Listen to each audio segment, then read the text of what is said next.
বিষয়।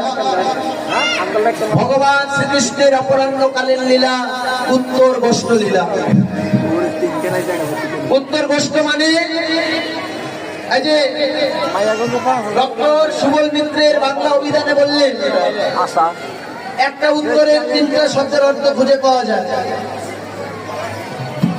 একটা উত্তরের শব্দের অর্থ তিনটা, কি কি? একটা উত্তর শব্দের অর্থ হচ্ছে উত্তর দিক। বলেন তো বাবা, মানুষ মারা গেলে তার মাথাটা কোন দিকে দেয়া হয়? উত্তর দিকে না? দ্বিতীয় উত্তর কি? দ্বিতীয় উত্তর হচ্ছে জবাবদিহিতা করা। আমরা যখন মরে যাব আমার প্রত্যেকটা কর্মের হিসাব ভগবান চাইবে। জবাব দাও, কি করতে গিয়েছিলে আর কি করে আসলে? কেননা প্রত্যেকের সঙ্গে আমার গোবিন্দের দেখা হলো। কবে, কোথায়, কোন দিন?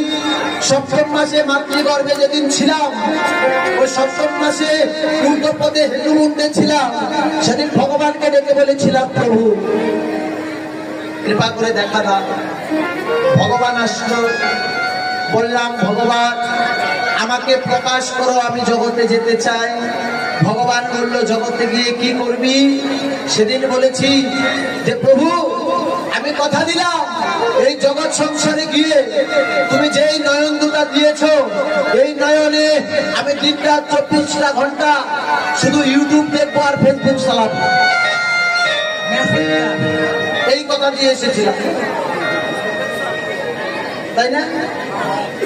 না, বলেছিলাম প্রভু যেই নয়নটা দিয়েছ এই নয়নে আমি তোমার ওই ভুবন ভুলানো রূপ দর্শন করব।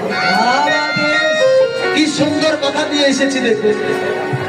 যেই কর্ণ দিয়েছ এই কর্ণে হরিনাম শুনবো, যে নাসিকা দিয়েছ আরতির ধূপধুনার গন্ধ নেব, যে বদন দিয়েছ তোমার নিবেদিত প্রসাদ গ্রহণ করব, যে হস্ত দিয়েছ এই হস্তে সাধুগুরু বৈষ্ণবের চরণ সেবা করব, যে পদ দিয়েছ এই পদ দিয়ে হরিবাসরে বাসরে যাত্রা করব।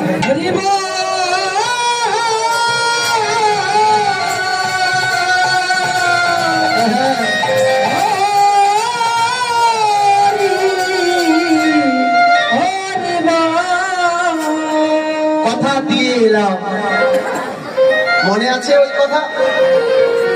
একটা কথাও আর মনে নেই, সব ভুলে গেছি। এখন যখন চলে যাচ্ছি তখন ভগবান বলছে হিসাবটা